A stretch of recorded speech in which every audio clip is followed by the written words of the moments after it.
also on the agenda. All right, we'll go ahead and get started with roll call. Director Baines. Present. Howdeshelt for Bernasconi. Present. Bradford on the agenda. All right, we'll go ahead and get started with roll call. Director Baines. Present. Howdeshelt for Bernasconi. Present. Bradford on the agenda.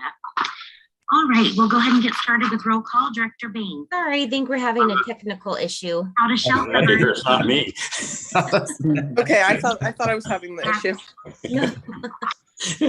We'll go ahead It's and Groundhog Day at Seacon. Yeah. I think we're having a technical issue. Howdeshelt for Bernasconi. It's not me. Easton O'Baines is here. Okay. Anyone is listening on. I'm here. Please, put yourself on mute.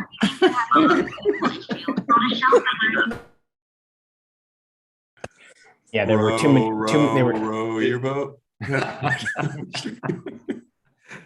We thought you had to do rounds at least one time before, and we had to do the pledge in unison before you're allowed to get back in person. Those are the two requirements. Sorry about that. This is the round table. Heller was talking about. All right. Well, now that we're all awake, we're all ready. I left off on Director Bradford, and he is absent. Branscombe. Absent. Boulahan. Here. Burris. Present. Clark Kretz. Here. Desmond. Absent. Frericks. Here. Frost. She is on mute. Yeah, I'll note for the record that she is here. Thank you. Gallardo. Here, sorry. Yes. I'm here. Frost. I'm here, yes. Thank you. And I'm here. On mute. Yeah, I'll note for the Hopefully you got me. Yes, I got you. Thank you. And Director Gog, Yes. Guerrero, Present. Harris, Here. Joyner, Here. Kennedy, Here. Kozlowski, Here. Lozano, Here. Middleton, Present. New, absent Sander,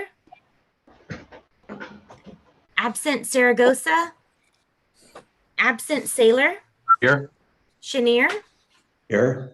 Spokley, Here. Stallard, Here. Soon, Here. Thomas, Here. West, absent Vice Chair Jennings, Here. Chair Gore, Here. and ex officio member Tacker for Benny Paul. Here. Thank Lynette, you. this is Rich Desmond. I'm here as well. Thank you. Great. Thank you very much, Lynette. Appreciate that. And they say that laughter extends our lives, and that was a wonderful way to start our meeting this morning, although not planned. So let's go ahead and move on to public communications. This is an opportunity for anyone in the public to address an item that's not on our agenda. Lynette, do we have anyone who would like to make a public? Go ahead and move on to public. There is no public comment. Right, thank you. Let's go ahead and move on to our first action item. And just so that you all know, our agenda is a little bit different today. We're going to take our action items first, and then we'll move to the consent calendar. So we're going to move on to item 1, which is remote board meetings. And Lynette, if you would take that, please. Thank you. Good morning, board members. Your clerk to the board here with an item regarding remote board meetings. This item should be familiar, as the resolution and staff report on the same topic was brought to each of the committees earlier this month. As a requirement of the legislation for these remote meetings, we need to bring this item to each meeting where we plan to have a remote meeting. Again, as you may be aware, the governor's executive order that made changes to the Brown Act to allow for remote online meetings and waived certain posting requirements expired on September 30th. Legislation AB 361 was signed by the governor in September, and it makes provisions for continued flexibility for public meetings. AB 361 allows SACOG to continue to hold remote online meetings as long as there is a governor-issued state of emergency. and that each legislative body, which would be our SACOG committees and the board, as an example, make a determination by resolution that state or local officials continue to impose or recommend measures to promote social distancing. SACOG plans to continue meeting remotely as long as Sacramento County recommends physical distancing, and staff will continue to review that this recommendation is still in place in advance of each meeting. This item is the first item on today's agenda, again, as the resolution in your packet authorizes this board meeting to be held remotely. A new resolution reconsidering the circumstances of the state of emergency, again, will need to be reauthorized by the board each month as long as we're meeting remotely. Staff is recommending approval of the resolution, and I'm happy to take any questions if there are any. Thank you, Lynette. And it looks like Director Stollard has a question. Yeah, I move approval of the action item and request that future ones be placed on the consent calendar. Chenier seconds. All right, we have a motion and a second, and any other discussion about this item? And anyone from the public like to comment on this item? There's no public comment. Great, thank you. And just want to double check with council, and it would be fine to actually have this item on the consent calendar in the future. Good morning. Yes, it's okay to have it on the consent calendar, but if the item is pulled from the consent calendar, it just needs to be taken up as the first item of the board's action. All right, thank you very much. So we will go ahead and take a roll call vote, please. Director Baines, Aye. Howdeshilt for Bernasconi, Aye. Bradford, absent. Branscombe, absent. Boulahan, Aye. Burris, Aye. Clark Kretz, aye. Desmond, Aye. Frericks, Aye. Frost,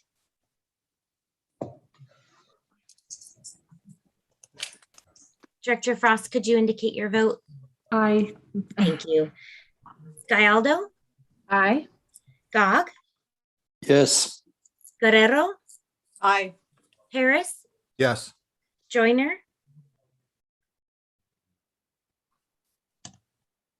You get that? Yes. oh, thank you, yes. Kennedy, Aye. Kozlowski, Aye. Lozano, Aye.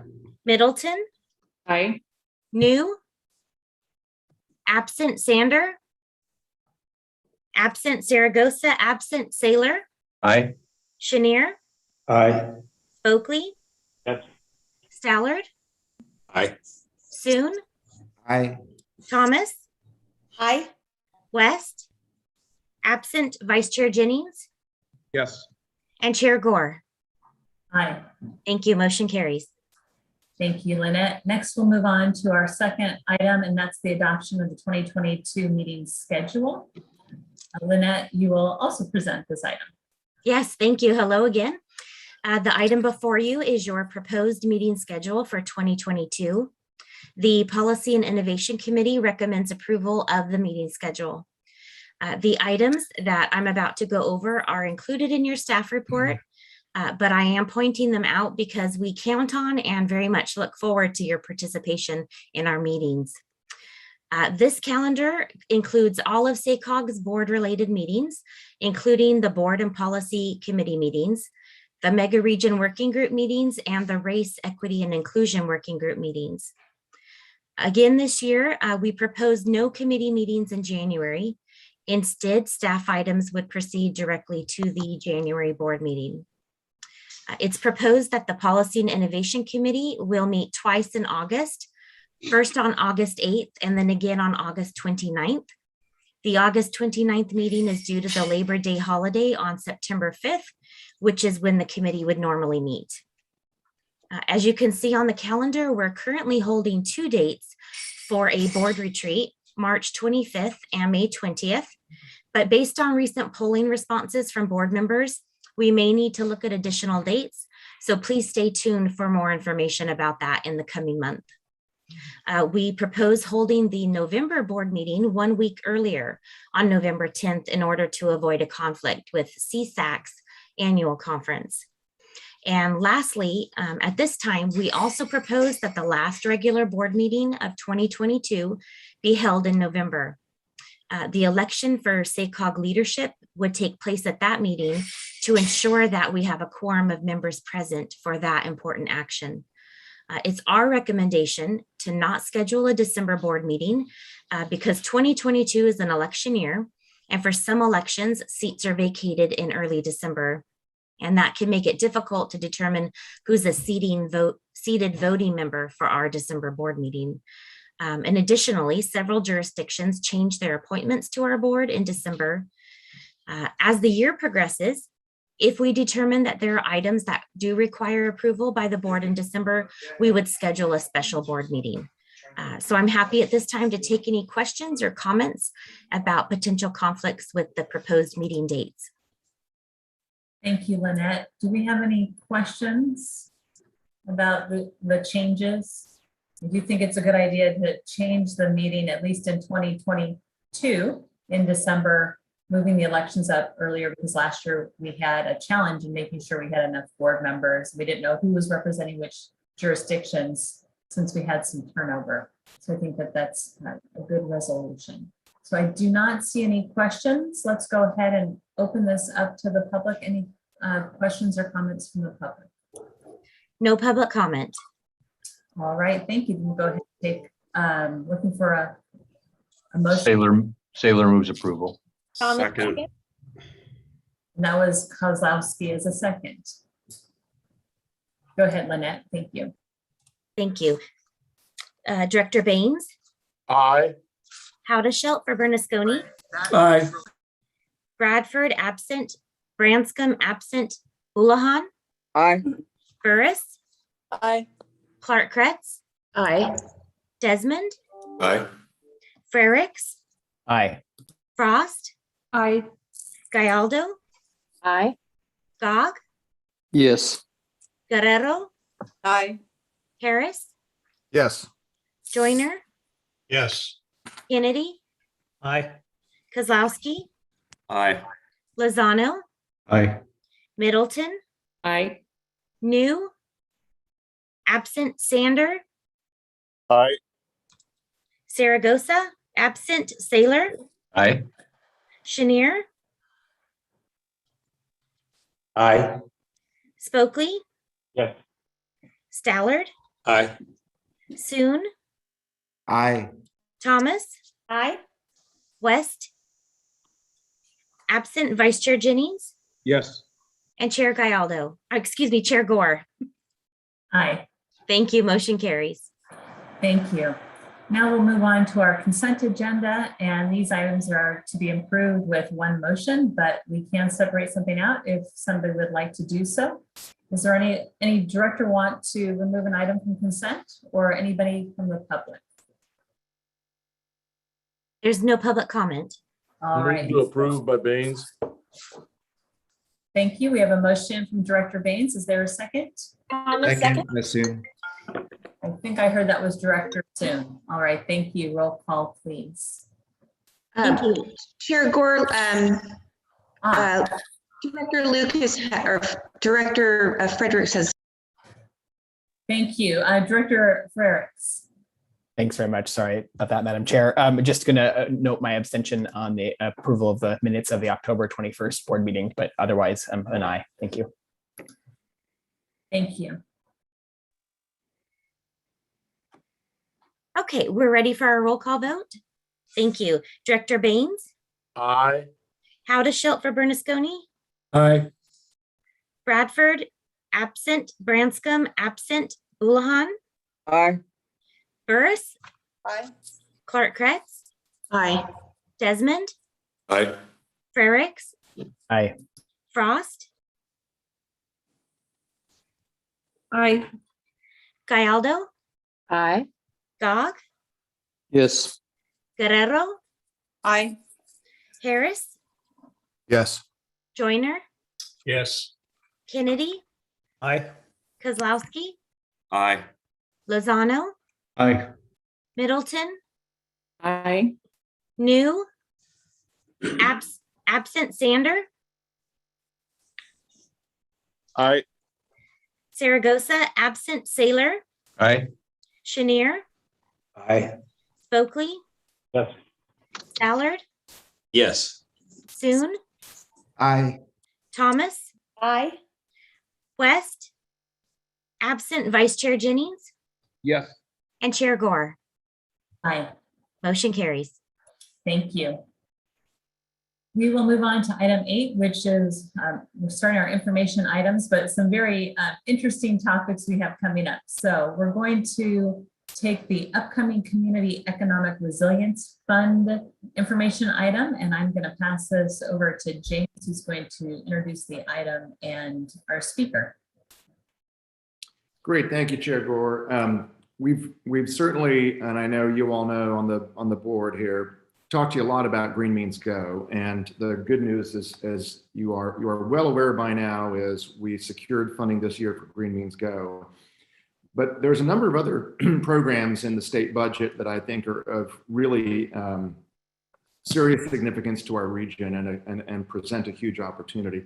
And one of those is this new Economic Resilience Fund, or the SURF Fund, as you're going to hear about this morning. We wanted to bring this to you as an information item, to make you aware of it. I do want to make sure you know there is a webinar at 1 p.m. This afternoon that you or your staff, really importantly, your staff could participate in. We'd come one, come all. We actually are also going to be in front of the regional managers, your city managers and county execs tomorrow morning discussing this as well. We believe we're in a very good position with this fund because of the regional economic prosperity strategy that we have developed over the last couple of years with our partners, the Metro Chamber, GSEC, the Asian Chamber, and most importantly, Valley Vision. And this morning we have Evan Schmidt from Valley Vision, the CEO, who is going to walk through the program, the opportunities, how it connects to our regional prosperity strategy, and specifically around two main pillars of the prosperity strategy. One is innovative and clean mobility, and the other is food and ag tech. So without further ado, I believe Evan has a presentation for us. Evan, take it away. Hi, everybody. Good morning. Thanks, James. And it's great to see you all. Really appreciate the time on your agenda today. Lynette, should I go ahead and share my screen? Renee, our tech support's online, and she can do that for you if you just want to let her know when you want to advance the slides. Great, thanks. Well, as James said, I'm Evan Schmidt. I'm the CEO of Valley Vision. I hope you all are familiar with Valley Vision. We're a nonprofit and civic leadership organization in the Sacramento region, really looking at livability in communities and using our triple bottom line values to advance action in economic prosperity, environmental sustainability, and social equity. And as James said, I'm going to talk to you today about the Community Economic Resilience Fund, which I joined James in really seeing this as a great opportunity for our region and a very timely issue for us to be thinking about right now. And I'm here as Valley Vision CEO, but I'm also kind of representing the whole Prosperity Partnership, because this has been a conversation we've all been having about what this big opportunity is for our region. And next slide, please. So in the talk today, I'm going to start with just telling you a little bit about the program and offering some of the parameters of the program and what we're looking at coming into 2022. I want to talk about what this opportunity really looks like for our region. I want to talk about the role of the prosperity strategy and how that's really positioning us well for these dollars. And then finally, what's next and how to get involved. And next slide, please. So the Community Economic Resilience Fund, or CERF, this is a one-time fund in our California state budget from the American Rescue Plan Act funds. And it was designated in the budget as a $600 million fund for regions across California. And it's really looking at how do we create inclusive and low carbon economic growth strategies region by region across California. It's a new type of funding allocation. California has not done this in the past, and it's really a significant amount of money going out to these 13 different regions across the state with this focus. And along with this low carbon economic growth vantage point, it also is really looking at those who have often been left out of traditional economic development strategies. So setting a very inclusive table around this planning. The fund itself is administered by EDD. And the program is a program of, there's 3 different agencies, which is the Office of Public Research, GoBiz, and the Department of Labor, all working together to set the criteria and parameters for this program. Next slide, please. So as part of the program, the state has set the regions. So they've identified these 13 regions across the state, and you can see on the map on the left, you zero in on the Sacramento region. They've identified our region as a 7-county region. So that's the traditional 6-county SACOG region plus Colusa County. And so for Valley Vision, when we're thinking about workforce and economic development, it is fairly routine to include Colusa County because as part of the workforce system, that's included in the region. But otherwise, it's really good that we already have this very cohesive region in place that's really, you know, that from your vantage as SACOG board, SACOG has really kind of set that foundation for our planning region. And that's one of the things that puts us in a good position for this fund because we already have this cohesive planning body around the 6-county SACOG region. On the bottom, I have the timeline of the program, kind of where we are going. So the program itself was just signed by the governor in September. They've just defined the regions. This came out maybe 2 weeks ago, and they're moving towards January 2022, where they're going to release an RFP for planning grants. And the idea is that there's going to be about $5 million set aside per region for planning grants. So it is a competitive process, but from my understanding is if you apply as a region, you will likely get your planning grant allocation to really begin to think about how we want to implement these inclusive, low carbon economic development strategies across our region.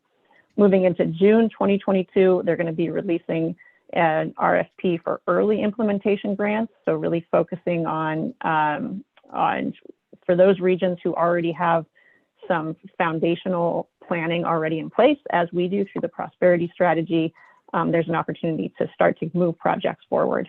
And then this is a one-time fund and they're trying to move it pretty quickly. So they're trying to get all of their funds out, that whole $600 million by the end of 2023. And so they're acting quickly and as regions we'll all be acting quickly as well. Next slide, please.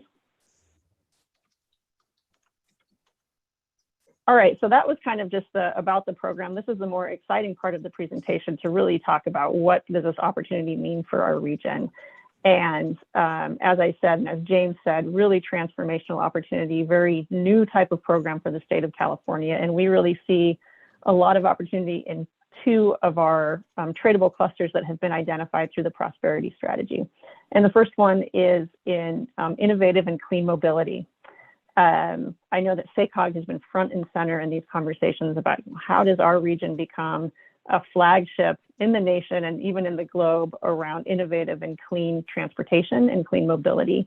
The California Mobility Center is one piece of that, but there's a lot going on throughout the entire region really focused on this. So looking at the clean truck hubs in Yuba Sutter, the Del Paso Mobility Center, other civic lab partnerships going on. There's a hydrogen locomotive train pilot project in West Sacramento. So really looking at the big picture of how are we already building momentum around clean and advanced transportation?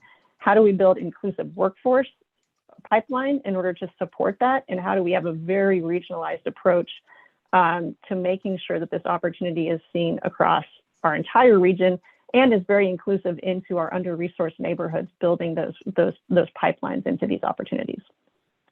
And then the second cluster that we're really looking at is and if we could go back to that slide, is the food and ag cluster. So thinking about, again, all of the activity that's going on around food and ag. This has been identified in our prosperity strategy as well with an anchor of the California Food and Agriculture Innovation Center from UC Davis.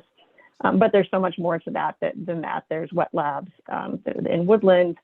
There's regional food hubs that are just getting stood up now. There's a lot of ag tech business startups and other activity going on. So again, looking at building inclusive pipelines and really building these sectors out and creating global centers in the Sacramento region around these opportunities. And I really think SURF has the ability to catalyze this for us and really provide a lot of I was going to say a lot of fuel into this activities, but maybe I would say a lot of electricity and clean fuel into these activities because it's just a really important investment opportunity. The next slide, please. All right, I wanted to take just a minute and talk about the way the prosperity strategy is really setting us up, and the prosperity partners have really been working on cultivating this opportunity for our region. So the prosperity strategy, as James has mentioned, is our region's roadmap for inclusive economic development. And it really started in 2018 when the prosperity partners, including SACOG, brought the Brookings Institute in to do an economic assessment. And this led into the prosperity strategy. So this roadmap identifying our high opportunity tradable clusters and also identifying the supportive elements that we need to be successful in economic growth. And this prosperity strategy also serves as our comprehensive economic development strategy. This is a federally recognized designation that helps bring money and capacity into our region to support these strategies.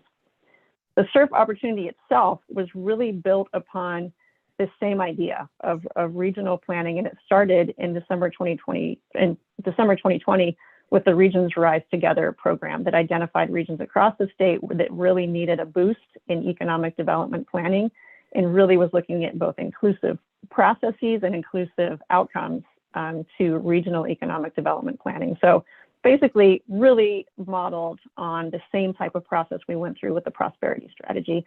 And from this Regions Rise Together program, SURF came about.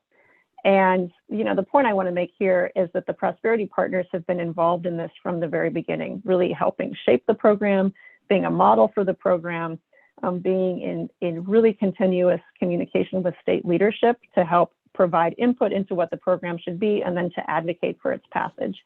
So for Valley Vision, through our statewide network that we work through, which is the California Stewardship Network, we've been really involved. Another example is the Asian Chamber brought on a lobbyist this summer to help make sure that our region is being seen as SURF was being contemplated and eventually passed. So a lot of work has already gone into making sure that we can maximize this investment for our region, and really excited that it's been passed, and really see like right now is the moment to begin planning and working together as a region to make sure we can maximize the investment for the region. Next slide, please. I've already talked this through a little bit, but just talking about the role of the prosperity strategy and the partnership, I want to note the other, aside from the two tradable sectors that I've already mentioned, which is food and ag and advanced mobility, life sciences has also been identified as a core strategy for the prosperity strategy, but also these supportive infrastructure that we need. So the prosperity strategy really rests on the idea that transportation, housing, broadband, workforce development, and business support are all needed to help to make sure that we're building the community infrastructure and physical infrastructure that we need to seize upon economic opportunities. So that alignment and that focus on the infrastructure is a really important piece of it. And Green Means Go and the Civic Lab programs are both foundational to the prosperity strategy itself, but also really to this SURF opportunity and our positioning our region really well with this foundation, especially in advanced mobility and low carbon planning, to really move forward with that with the SURF opportunity on behalf of our region. And just a note here on this slide as well, that the prosperity strategy itself was built upon really robust community engagement and quite a lot of, in addition to the Brookings research, a lot of other a lot of work went into the engagement process of that as well. Next slide, please. All right, so what's next? We are working on, we continue to work on the regional planning effort. So that's kind of what this is about. We're doing a roadshow and getting out as much as we can to present to stakeholders and to start to build that inclusive table for regional planning. And we continue to communicate with state leaders. So they're still shaping the program. The criteria isn't finalized and hasn't come out yet. So we continue to communicate with them and tune into public comment periods and make sure that we're keeping our region really front and center of the effort. And next slide, please. My ask of you today, I think this is a real opportunity to excite cities and counties about this transformational opportunity. So I would love to come out and do presentations at Board of Supervisors or council meetings. I would love to get in touch with your county execs and city managers, economic development departments, but really start to socialize this opportunity and build that table. There's going to be a role, it's a very important role for elected officials and for jurisdictional staff. So want to get out there and start putting this, putting our priorities together and doing this planning. And because CERF is really emphasizing this inclusive planning effort, we really do want to bring people to the table who are often left out of these conversations. And so you're in a really pivotal place to help connect us with people who aren't often at the table. So asking you to help bring these new voices and make sure that we are building this this very inclusive framework. And next slide. So one thing that we're doing in our roadshow is we have this brief survey that that you can take. There's a QR code that if you just scan with your camera, it'll take you directly to that survey. But we're building up our listserv for ongoing planning efforts and inviting follow-up by using the survey. So I would invite you to fill this out. We'll certainly continue to keep in touch with you as the process unfolds through your board or committee meetings or otherwise as possible. And as James mentioned, we also have a webinar today at 1 p.m. and I can send that link out for anyone who's interested. But I'm excited to keep engaging with you. I'm happy to answer any questions, and thanks for having me today. Thank you very much, Evan. Really appreciate the presentation. And I know that link James sent out in his executive director report yesterday. So it's there if y'all need it for this afternoon. Any questions for Evan? I do see Director Franz. Hey, Evan, thank you for your presentation. I was wondering if you will be reaching out directly to our county executives, or do we need to connect you with them? And then I also wondered if the funding is through SACOG or is it directly through each jurisdiction, because the way they drew the lines are kind of confusing, like having Calusa. Our COG is with 6 counties, so we may not, if it's through SACOG, they may not, our staff at SACOG may not know about Calusa. So I'm curious to know why they drew the lines in different ways than how we already are, if you know. Yes, I don't know if I can answer the why so much. I know there was for each region there was a lot of considerations about how they were going to draw that. I will say the framework of the program itself, they are looking for regional intermediaries to hold the applications for the region. And so as the prosperity partners, we're kind of in conversation around what that looks like. I think Valley Vision is in a great position to do that, but James and I are kind of continuing to talk about how we want to handle that. But the idea is that the funding comes through a regional intermediary, and then that intermediary is responsible for dispersing to jurisdictions and other entities for the planning. And so that's one of the reasons it's really important to continue to engage with you, because that framework is going to require a lot of coordination. Director Frost, good news on your end. Your staff has already been in touch with us. We will be in touch with Ann, make sure that Ann knows about this. So they're on the ball, they're asking questions. And I said we have this regional managers meeting tomorrow. So generally speaking, if you could, either forward the webinar information to your staff for 1 o'clock today, we'll let you know. Just forward the information, that'd be great for now. We'll let you know if we need to kind of follow up. But Sac County has already reached out to us. Okay, thank you. Let's see, another question, Director Thomas. Well, actually, Evan, you just answered my first question, so thank you for that. And just wanted to let you know that I don't think El Dorado County has been engaged in this, so definitely we'll be reaching out to you to understand, how El Dorado County can engage in this effort. Certainly being a major ag community. So thank you very much. Appreciate it. Look forward to talking to you further. Thank you, me too. And I will note, we're really at the very beginning of outreach. We're just getting out there. So we're still at kind of ground zero of conversation. So looking forward to engaging more. Director Lozano. Yeah, this message or this question is more for James. I think this afternoon's presentation, is it going to mirror tomorrow's city executive and county executive presentation, or is it going to be two different ones? Two different. And Evan's going to be at both of them and really be leading it. This afternoon is a real deep dive just on this program. It's webinar format, so more in depth than you just heard right now, but an hour on this. Tomorrow is our quarterly regional managers meeting, and I hope there's a lot of new board members here. You have a lot of new managers and county execs at the local level, but we convene all of the managers quarterly, and this is on the agenda. So it's going to be a light touch, making sure they know about it, opportunities, kind of what's next, plugging people in. So much briefer tomorrow morning. Does that answer the question? Will the afternoon meeting be recorded? Because if that's the case, if our city managers, CEOs meet tomorrow and want to refer back to today's meeting, is that an option? It will be recorded, yes. Oh, wonderful, thank you. Director Guerrero. Thank you. Can you send out that link to us once it's recorded? That would be great. I can distribute that.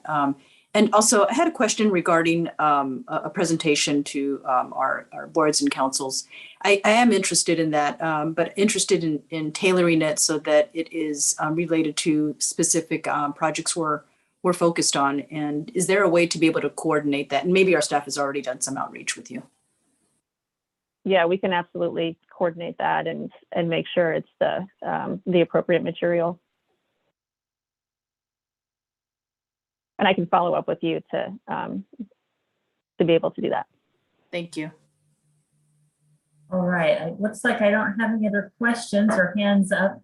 Thank you, Evan, so much for taking the time to share with us. It's great that we have an opportunity. We've already got the ball rolling, right? And so it's terrific to work together as a region on projects and opportunities like these, which brings funding to our region. So thank you so much. Chair Gore, do you mind if I just say one thing on this? If I'm good, this will be a bridge over into the next your workshop item. I know many of you have heard Barry Broomer. You're on the GSEC board, and you've heard Barry's speech probably, right? That California is at the epicenter, I think, of future mobility and clean mobility, electrification, zero carbon.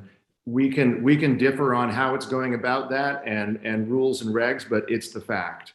And we can either be behind that 8 ball, as I've talked to Supervisor Baines quite a bit about, with a lot of the trucking booming up in Yuba Sutter, or we can be in front of it and we can catch that wave and we can figure out how to connect it to workforce opportunities, getting startups to relocate to this region, right? So, and the fact that we have a prosperity strategy that I know you know quite a bit about, that we've worked on now in this partnership, should be putting us in an excellent place to get some of the bigger pot of state funding under SURF. So it is not easy. It's easy to say partnership. It's actually very hard to do it. I'm proud that we've had that partnership, and especially with Evan and Valley Vision, really leading a lot of the work around this SURF opportunity. So I'm hopeful that both we can be catching that wave and we can catching some of the state funding. And that is honestly exactly the same thing that we have been trying to do, as you know, with Green Means Go, which is we want a plan, we want a strategy here that is bottom up, that is driven by us locally, but is ready to capture opportunities at the state level and now hopefully the federal level with the infrastructure bill. So same kind of theme. Congrats, and I just want to say kudos to Evan. Been at Valley Vision for a while, but a relatively new CEO, and she's really stepped up and shown a lot of leadership and is a great partner. So if you don't all know Valley Vision, please get to know them. And thank you, Evan. Thank you so much. All right, everyone, we'll move to item 9, which is our workshop today about Green Means Go and infill housing. So we're going to pass this over to Doc Hayden. He's going to kick off the presentation and then introduce our speakers. Wonderful, thank you. And if I could share my screen, just waiting for, there we go.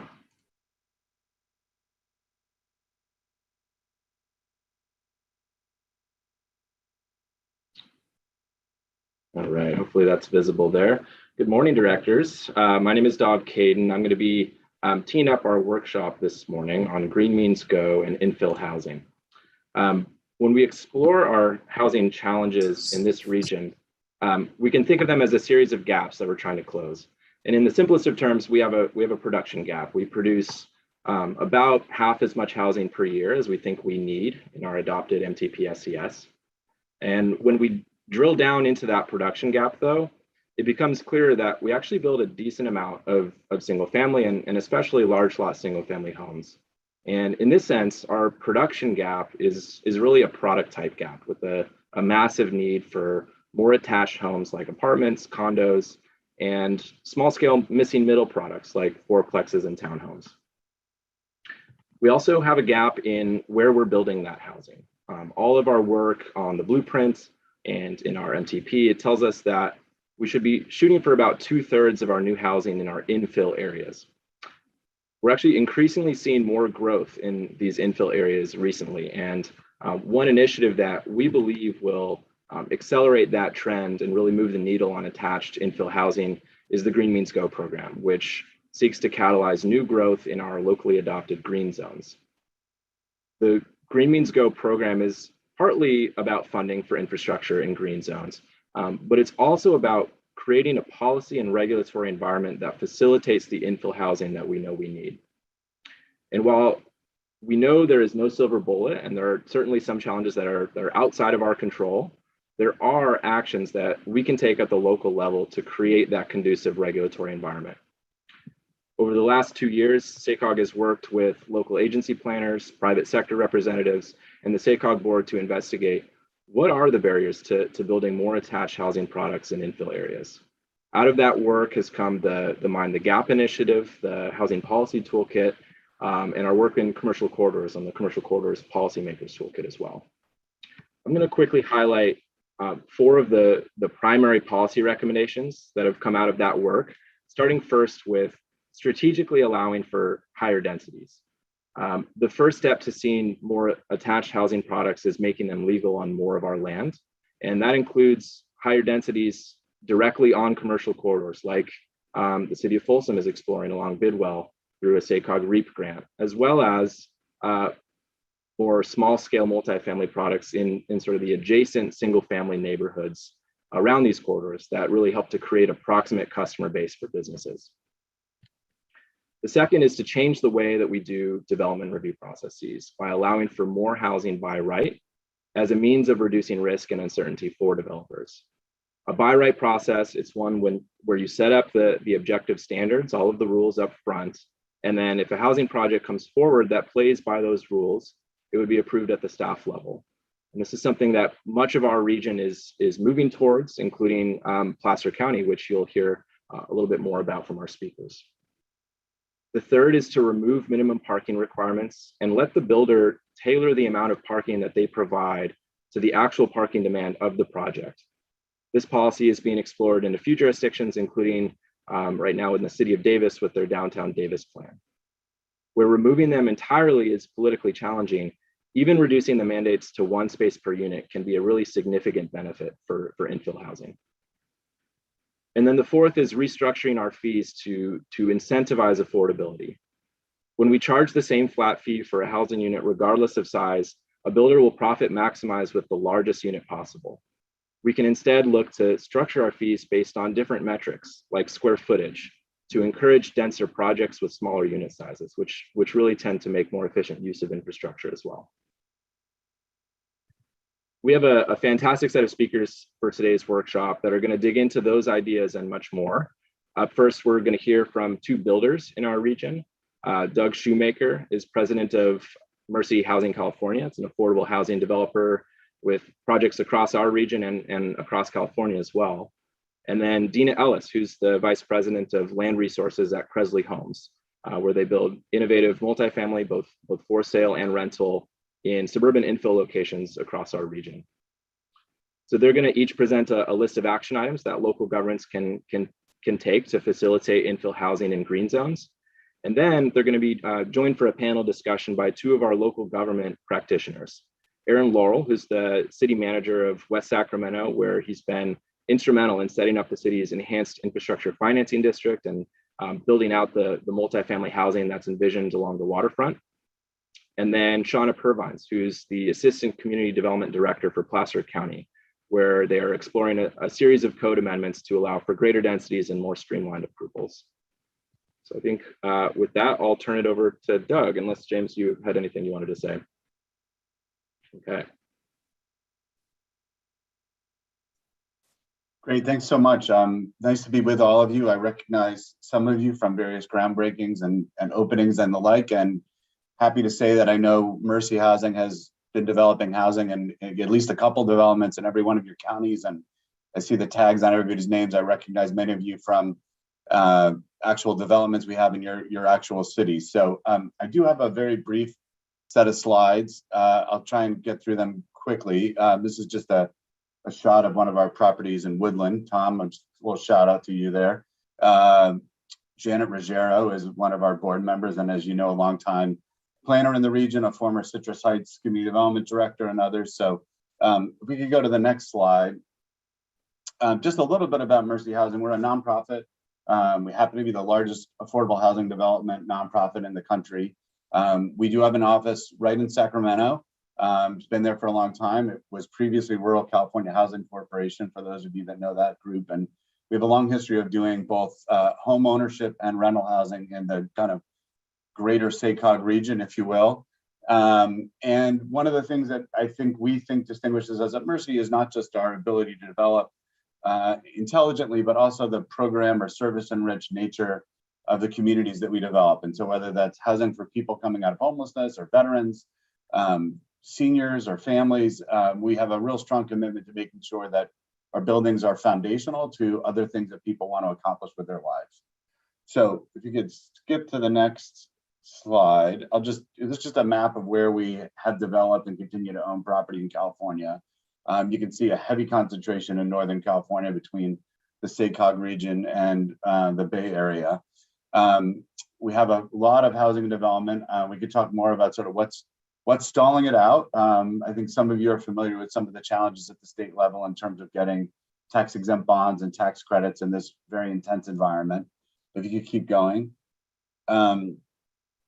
Anyway, we just flip through these next ones. There's a shot of Woodland. Keep going if you would. Another lovely property in Roseville, named after a former board member of ours, and a property on the Mather base where we've co-developed a veterans village up there. And this is the third phase of that development. We recently celebrated the grand opening with our partners up there as well. So that's enough of the infomercial. I'll just get into the part that I think is more to the program. Keep going if you would. Let me just start with this part. I mean, I think, you know, all of you are in the throes of the housing element. And I know that's at best a mixed bag experience for you as elected officials. It's a hard opportunity, but it is an opportunity. And I think one of the things I just would like to say for you, I mean, there's lots of different types of developers. I will say for affordable housing, driven in large part by the way our financing works, there is sort of an optimal size from our perspective. And it's in this sort of like 60 to 150 units. For some communities, that's a lot. We definitely have smaller properties. I'm thinking about properties of ours in Live Oak and Linda and other locations. But this is really the scale that we try to develop at today. It doesn't mean that it's out of context with what the surrounding community is, but it does mean that that's about the size of the development you should be looking to try and situate in your housing element if you really want affordable housing to be developed on those sites. I've done a lot of zoning work. I had a prior career in government, worked as a housing development director. I think one of the challenges in the housing element is you set aside sites with the aspiration that as multifamily zone sites that really have a good chance of becoming affordable. But as you know, there are lots of excellent and joined by one of them, excellent multifamily market rate developers. And so to the extent that you're setting aside land or identifying land in your housing element that you hope might turn into affordable housing, it's worth thinking about whether or not you want to establish any specific benefits for an affordable housing developer to develop on those sites. So I'll just give you an example. Maybe you have a site that has a 2-to-1 parking ratio, or it's got a density requirement of a certain amount, or a max or a minimum of whatever it might be. You could create an affordable housing overlay that says, look, to the extent that this is developed as housing affordable to individuals or families earning less than 80% of median or 60% of median or whatever your number is, we're going to relax the following criteria.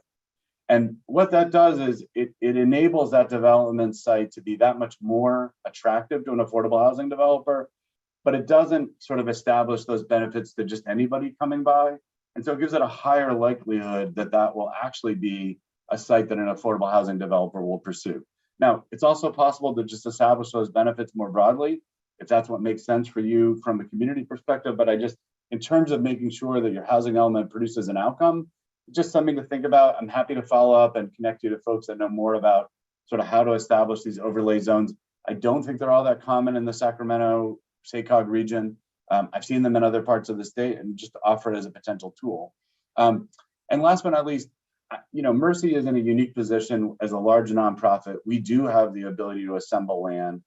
In fact, we've just created a land acquisition fund that I'd be happy to come back and talk to folks about, or Stephen Dawes, who many of you know is our regional director. And that fund enables us to go out and buy land independent of government and then bring those resources to government partners. But I'll just say, it's not every developer that has those capacities. And one of the great things a local government can do is really, in that housing element, think through how to make sure that you don't just have 3 small lots adjacent to each other that you hope someday might come together and become an affordable housing development, but actually, to the extent possible, to try and think about what tools you have for land assembly or surplus property or the like. So I know that is a unique set of circumstances in each community, but I think that housing element inventory goes a long way. And then, of course, once you have that inventory established, there are a whole host of CEQA streamlining opportunities now in state law. I know they're not without controversy. I'll just say that I think in our experience with local electeds, SB 35 and a number of these other CEQA streamlining bills have turned out to be, I think, incredibly useful. I don't think it frees or liberates Mercy Housing or any other developer from doing the kind of community outreach that I think you expect as elected officials. And in our experience, what we have found, though, is that having that SB 35 eligibility is a real tool for elected officials and appointed officials, as well as developers, in sort of trying to set the tone for how we move projects forward and avoiding, honestly, some of the more spurious lawsuits that I think many of you have probably experienced in your careers one way or another. Keep going, if you will. This last piece, I'll just say, I think one of the challenges in the housing element, but also just in general, is establishing reasonable zoning. I think one of the challenges that we all experience is that we sometimes have the thing that we really feel like we absolutely want this thing. And so we get to a place where we fine tune the zoning to a point where it's exactly what we want and nothing ever gets built on it because nobody actually wants to build exactly what we want. And I think this happens over and over again. I know this was my experience in government. Sometimes the densities are too low. Ironically, sometimes they're too high. One of the things I think about is, James has explained the Green Means Go approach to our staff is, with so many of these properties on former commercial corridors or existing commercial corridors, and the state of our economy and retail as we know it in not just the SACOG region, but everywhere, I mean, to think real carefully about whether or not you've overzoned for the commercial space on these corridors. It may be that you have a requirement today that expects almost a 100% linear frontage of commercial space. And the reality of today is that might not be the right approach. Maybe there's only a small amount of commercial space required on these sites, or even just none at all, or it's an option. It's just something to think about. The second piece I know you guys are talking about, or the other piece you guys are talking about, is affordable housing and the parking requirements. I'm sorry, I sent your staff 2 slides and I think I've confused everybody with them, but we looked at a couple different sites, and I'll just tell you about a property that we are in the process of developing that Councilman Chenier is real familiar with on Stockton Boulevard in Sacramento. it is the difference on that site. We are developing, or we're trying to develop, we're entitled for 200 units of family housing on that site. It is basically 3-story townhouse, townhouse flats. The difference between having 2-to-1 parking ratios and 1.5-to-1 parking ratios meant that instead of being able to only develop 170 homes on that site, we're actually able to develop 200 homes on that site. And so I think one of the challenges for us is, I think, sometimes we imagine that we have to go from whatever your existing parking requirements are today. Maybe they're 2 per family household, maybe they're 2.5 or whatever they might be. Each incremental move down that chain means that we can develop more housing on those sites. And as you think about your housing element, it also means that the acreage that you need to have available for a project to be viable can be smaller. And I think, so I'll just say, I would greatly encourage you to look at your planning code and zoning code and try and figure out if there's any way for you to think about reducing your parking requirements for affordable. I would say there's no circumstance in which we would choose to build more than 1.5 spaces per unit for a family development. And for senior and veterans housing, I would love to see no minimum requirement at all and work with your staff to try and figure out what the right approach is. But in many circumstances, we have a vast majority of those residents with no cars and are much more transit dependent, and we end up building parking that ends up not being used. And so I think that's a shame for all of us. I think I'm going to my last slide here and then turn it over. I think it goes without saying. I mean, I think that the very nature of affordable housing is that we are charging rents that are significantly below market. And for that to work, we do require some public subsidy to make that work. These are always public-private partnerships from our perspective. But I would just say, look, to the extent possible, whether it's through the county or your own city, investing in the project is the best way to make sure that these projects move forward. It can be sort of helping with the land. It can be another part of it. Dedicating surplus property, assembling land, fee waivers, partnering together on infrastructure grants. These are all just ways I think you can help financially to move a project forward. And I look forward to the rest of the conversation. I think that's the last of my slides, James. I'm sorry if I went a little long, but I'll turn it back over to you.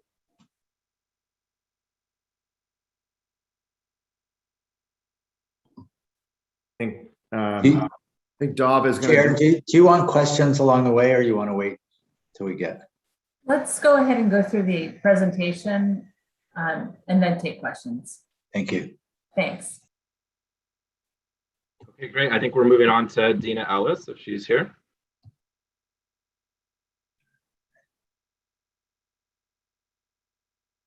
Maybe as we transition to Dina and get her started, I would just say, I want to remind everybody, right? The theme of this morning is, what can we all do as local governments to roll the red carpet out for more infill and more affordable, right? And so there's a lot of state policy we want to change. We're going to be talking with the policy committee December 6th on our 2022 legislative agenda to relax some of the requirements and make it easier. But today is about what we can do locally. And we know that you've just done all your housing elements. We also know, we believe, and the question for all of you and your staff is, what more can we do? Good morning, Dina Ellis with Presley Homes. Can you hear me? Yes, please go ahead, Dina.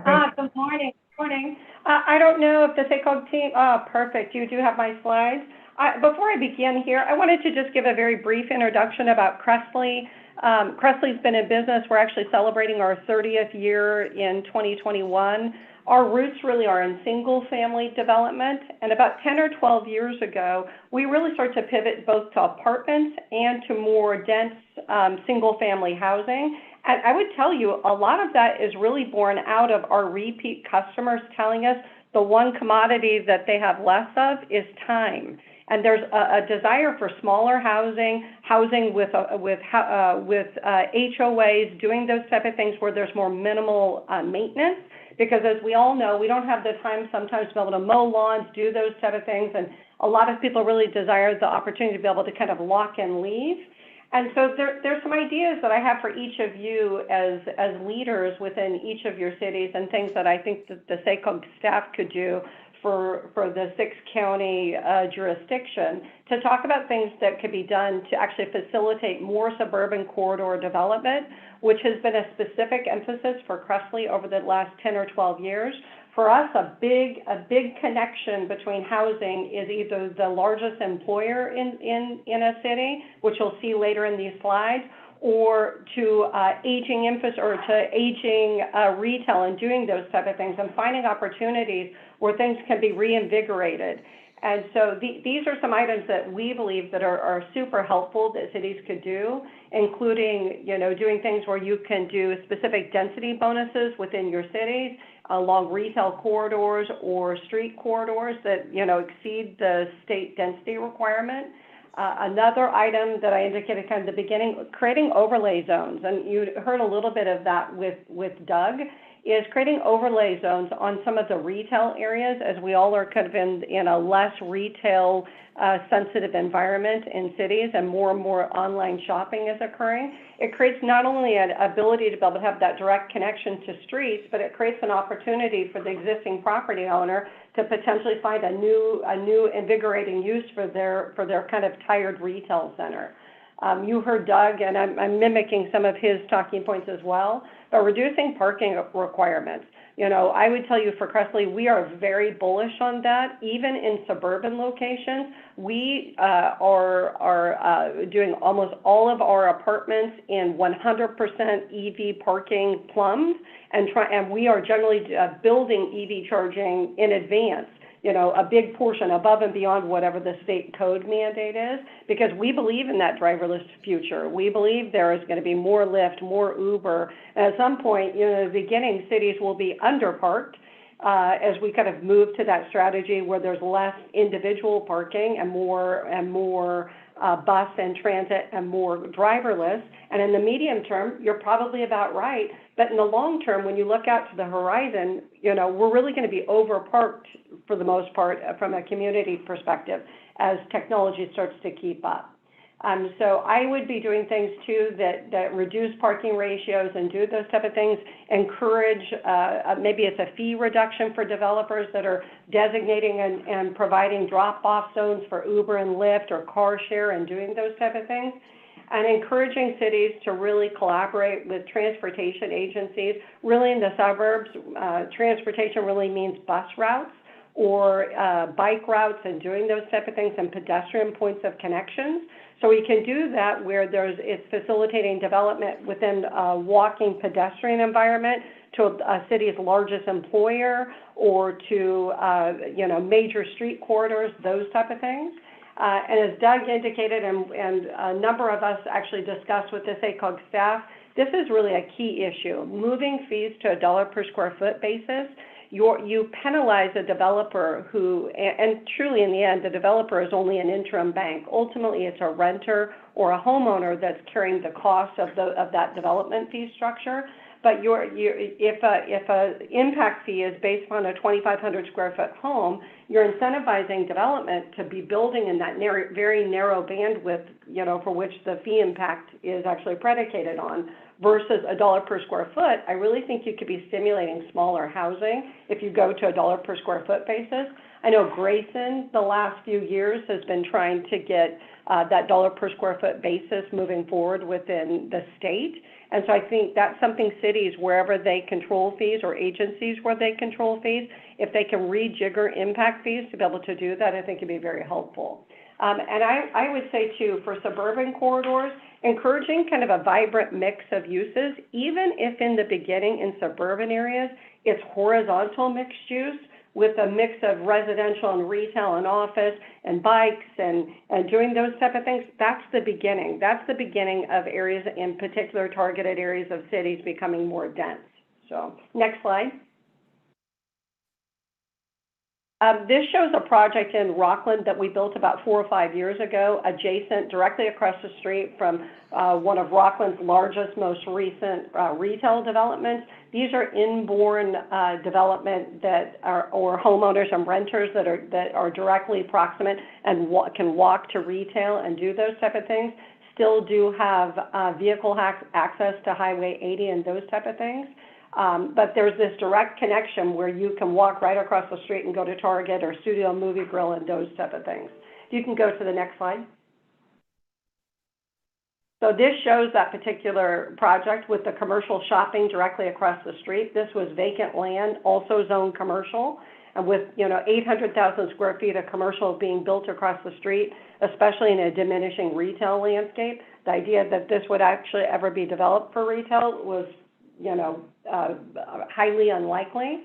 And so we did a mixed residential project here with single family residential at the 13.79 units to the acre, which I would say for Rockland and for some suburban cities is a fairly high single family residential density. That project was so wildly accepted, and one of the things that we really push for when we're doing denser projects in suburban communities is we say they're yacht living. We try to make sure the elevations, the interiors, that the public space is super rich, and so you're not losing anything when you're going to denser square footage.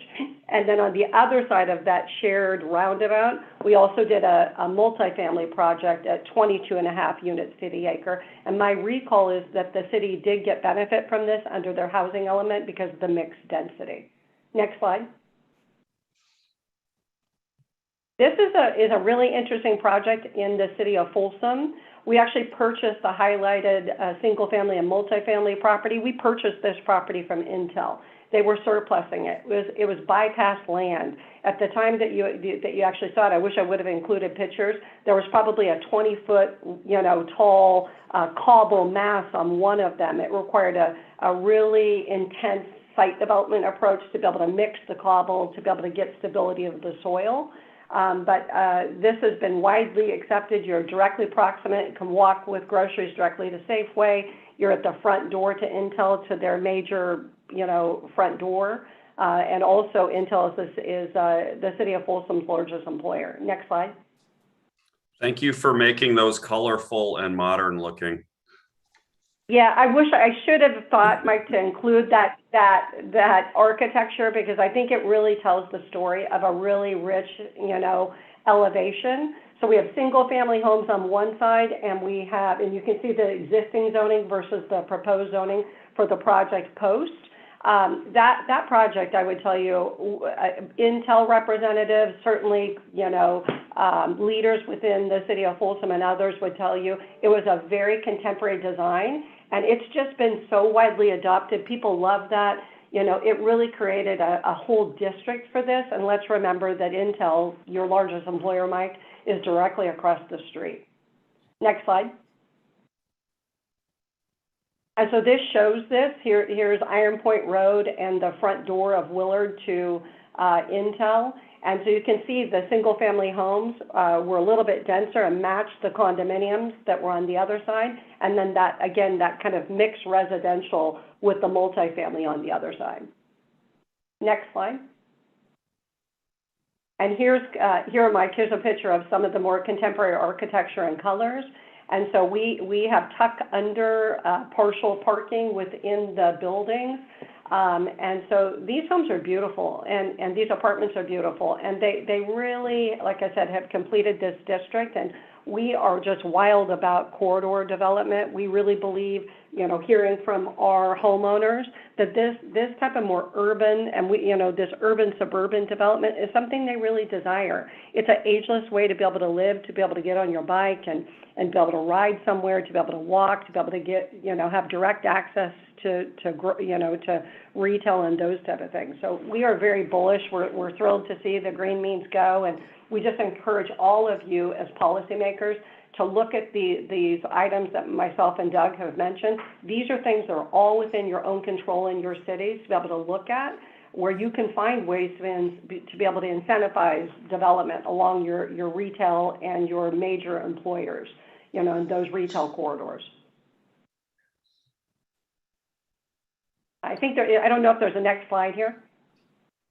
And this is just another point of view of that same project with Safeway behind it. And so you can see this kind of very integrated. You've got the largest employer, which you can walk to work. You can walk everywhere within this particular district. It's really a friendly project. And we have a wide variety of ages here and incomes. Next slide. Intel should replace their ground mounted solar with more of that the apartment condo development. 100%. Yeah. Let's have that conversation with them, 100%. Okay. And so they could be putting that on a roof. This is a project, again, in the city of Roseville, kind of a leftover piece that's directly adjacent to a rail line in Roseville, and we did a buffer for noise. And this is an apartment project, directly accessible. You can walk right up the hill. We relocated a bus transit center to the bottom of the hill, so our apartment folks have direct access to transit. But again, this is one of those kind of leftover pieces that nobody really knew what to do with. And so the city of Roseville was really supportive of multifamily here, and we've been very, very successful. We have a lot of folks that work for Kaiser, Sutter, a lot of nurses, those type of things, and they're super proximate to their jobs. Next slide. And this shows that project. You can see the rail line on the other side. And so a lot of times this would just be an abandoned project. People wouldn't know how to control noise and doing those type of things. City of Roseville, as I said, was very supportive on the density here, and we're super pleased. You can walk directly up this hill and be at REI or go to the mall or walk over to some of the other retail centers, and there's office back here. Next slide, if there is one.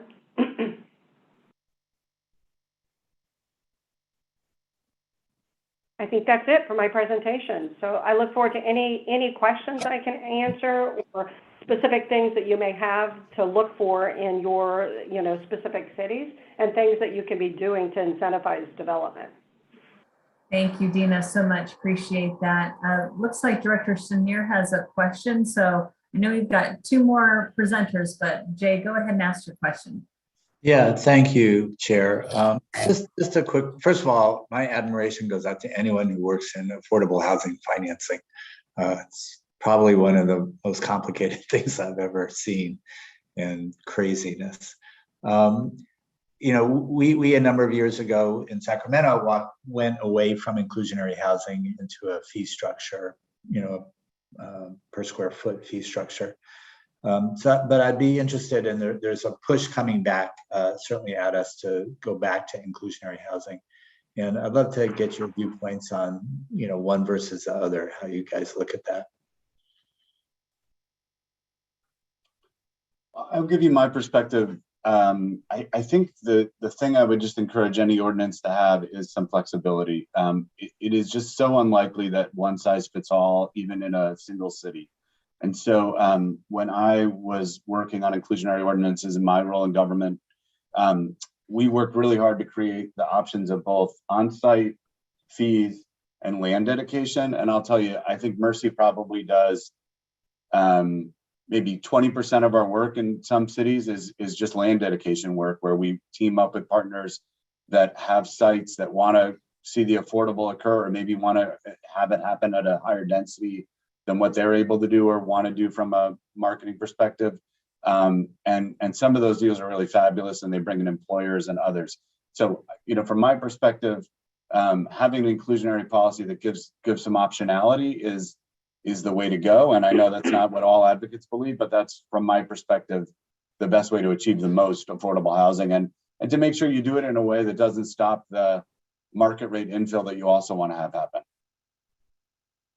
Right. My position would be, somewhat, what Doug is saying. I think you really do. It's on any type of ordinance. I think the city of Sacramento currently has the infill housing ordinance in place.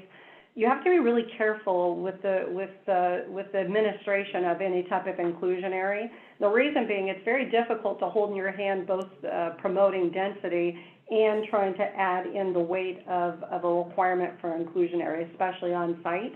And so I think that there's other ways to do that, whether it's that there's inclusionary in particular areas of a city, and there's particular areas in the city where you're trying to stimulate more high density. But it's very difficult to do both of those things, because high density, depending upon the range that you're working in, just has an additional weight because of the cost of the construction. And so you just have to be very careful and prudent with that. And the reason being is I do think it can have a cooling effect on housing, especially on market rate housing. So thinking very thoughtfully about whether it's a citywide inclusionary or if there's particular areas, I think makes a difference. Good, thank you. And Director Hadeshelt? Yeah, Doug, I'm going to focus in on the word flexibility. And I saw both in your presentation and Dina's presentation, encouragement on parking, the parking requirements. Do you have, and take this offline, some guidance on flexibility with respect to situations where you don't really have a green space, right? You're working within an existing framework and parking's already challenged. You have existing businesses there. Do you have, I'd welcome some guidance on those situations rather than just a straight across the board. We should reduce the parking requirements for high density and multifamily. I want to make sure I understood. Oh, go ahead, Dina. I was just going to say, my question for Bruce, are you indicating kind of adjacency between multifamily and like retail or office, like a joint use on parking? Is that the kind of discussion of what you're thinking? No, I'm looking where you're wedging in or shoehorning affordable housing and you're asking for less parking, and then that parking ends up in the parking spaces of businesses requiring patrons of restaurants to walk further to access that business. Yeah, I will just say, I think, every situation is somewhat unique. It has been my experience, and it's not a uniform one, that the parking requirements actually induce people to own cars that might otherwise make some choices. So I think, we're serving lots of families with household incomes ranging from, $20,000 to $45,000, $60,000 a year. And that second car is probably the one that they would make different choices around if we're able to locate the housing in a transit accessible location adjacent to restaurants or whatever it might be, Director. And I think, sadly, the demand for affordable housing greatly outstrips supply.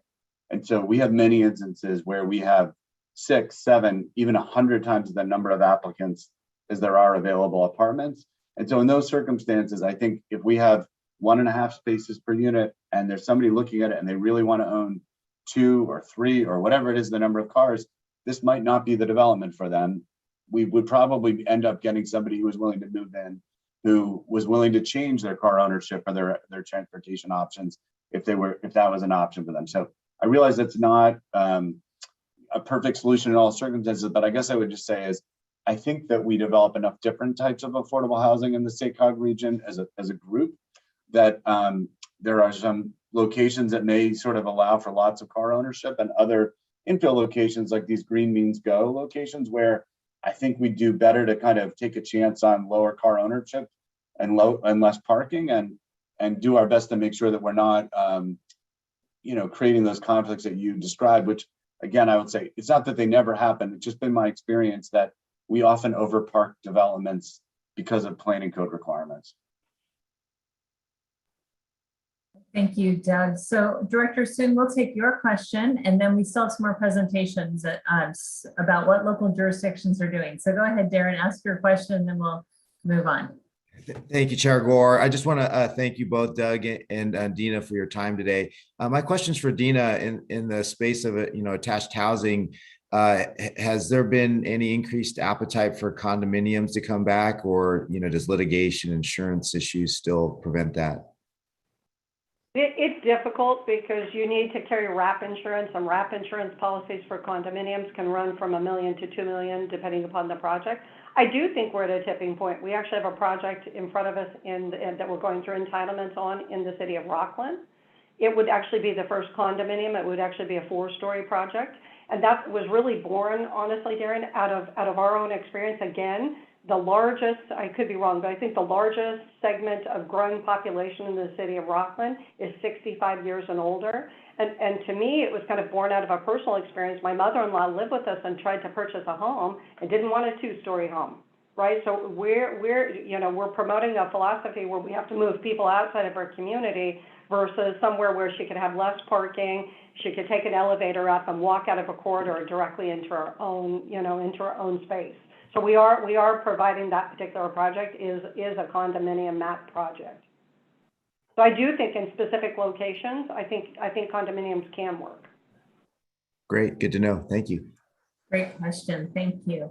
All right, Dov, I will pass it back to you to introduce our next speakers.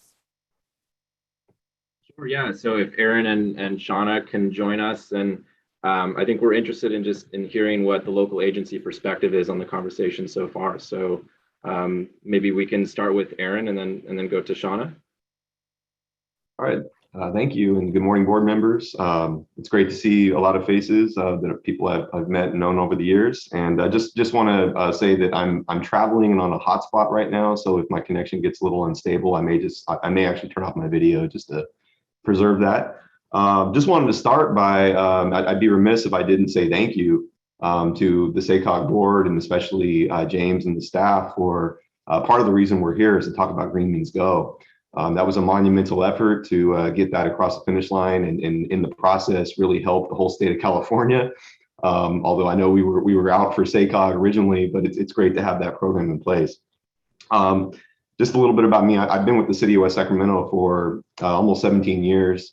Worked my entire career in economic development, affordable housing. Actually started in Woodland. I see Tom Stallard on. And so I've spent most of my career working to build the type of development that we're talking about today, mostly affordable housing, Mercy Housing. It's good to see Doug. I'm proud to say we have our first supportive housing project in West Sacramento, which was a very difficult to develop infill project going right now. And so I've been the manager for 3.5 years, but one theme that's been consistent throughout my tenure in West Sacramento, we've been infill forward. A lot of that has been because of our history. We inherited a built environment, but more so it's because of our location and our opportunity and a lot of great leadership over the years to capitalize on the location that we have across from downtown Sacramento and in a great spot for infill development. I'll get to some of the things that we've done. I see our Mayor Guerrero is on, and I know Vice Mayor Ledesma is also listening. They were on the Planning Commission when a lot of this was done. And so hopefully you can take some of what we've learned over the years and apply it to your own communities. So I want to start just by kind of framing this. You've heard from a couple of really good developers. A lot of the themes around infill development are that it's hard to do. It's really hard to do, much harder than suburban development. I think a lot of times when we talk about that, though, it gets branded as a regulations issue. And granted, it is. A lot of it is local regulations that drive up costs. But when it comes down to it, as local governments, if this is the type of development we're trying to see, and all of our land use plans and our regional plans rely on it, it's really about market manipulation. That's really how I describe it. Yes, the regulations are part of it, but the reason infill is so hard to do is both from a cost perspective. If you apply the same regulations as suburban development, it's going to drive up those costs, but also inherently land costs more in infill environments. There may be contamination. There may be a lot of circumstances that drive up the initial cost to get the same housing built that you could do in a suburban environment for much cheaper. And so when we talk about what local government should do, it shouldn't just be centered on, we just need to change our parking regs and zoning regs. We do, but there's also a whole other side of it that's been talked about a little bit today, which is things like infrastructure. Doug mentioned land assembly, which was much easier to do when we had redevelopment agencies, but we still do have tools to be able to do that. And that's a really important part of making infill development happen. So I'm going to turn my camera off just to go through this, so I'm not dropped. So typically when it comes to infill, replacing new housing with something that was there before, the reality is where you're putting it, the infrastructure in that area may be long overdue for replacement. It may be inadequately sized to serve the development and density you want to see. Furthermore, there may be old sidewalks or sidewalk gaps that aren't ADA compliant. There may be contamination in the ground, like I said. There might even be challenges with putting the site together. So you might have one holdout on the block, and it really creates difficulty in siting a multifamily project when that's the case. And then finally, to make matters worse, we have as cities, not necessarily West Sacramento, but a lot of places what I describe as out-of-date zoning, parking, design requirements, or other land use restrictions that take sort of suburban regulations and apply them to an urban setting. And a lot of times that's a non-starter for infill developers. The same goes for impact fees. Most fee programs are based still on the number of bedrooms in a unit versus square footage, which is a better standard for infill. And often the fees are set at the same level, no matter if the development's occurring in an infill zone versus a greenfield zone, where the impacts are really much higher. They pay the same amount of fees. We also know that developers need more certainty and less risk. And the reality is that creating certainty and reducing risk is much harder to do for infill projects. It takes deliberate intervention by us, by the public sector. That's really why we're here. If we want to see this happen, we have to do things, like I said, to manipulate the market. So I would categorize what we can do really into kind of three themes or three buckets. One is what I just talked about, which are changes to local land use regulations and impact fee structures that make it as easy and as inexpensive as possible for infill to happen, plus make it as quick as possible, given your permit approval processes and the other things that lead to project approvals. The second one I talked about also is infrastructure. I'd say infrastructure and land assembly. Those are the primary barriers to infill. You take those off the table, and that's really a lot of what Green Means Go is about, at least on the infrastructure side. That's kind of that second theme. And the third, I'm not going to get into it much today. I know everyone wants to talk about it, but local government gets blamed a lot for the difficulties in infill. And what I hope this conversation will lead to is also changes at the state level that we can pursue to make things easier on us. But I make the point that I don't think you can do that third thing until you do the first two. We have to show the state that we aren't the bad guys. We're trying to do everything we can from a regulation standpoint. We're investing in infrastructure and land to create housing. So can you help us out a little bit with some of these statewide issues? So in our city, like I said, West Sacramento, infill has been a key to our growth.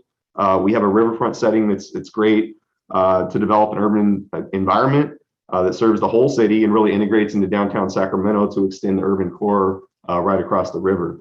It's not accidental that West Sacramento is seeing some of the highest rates of infill development, mostly in the form of new housing. We did spend decades, literally decades, implementing things that would fall into each of those three categories I mentioned.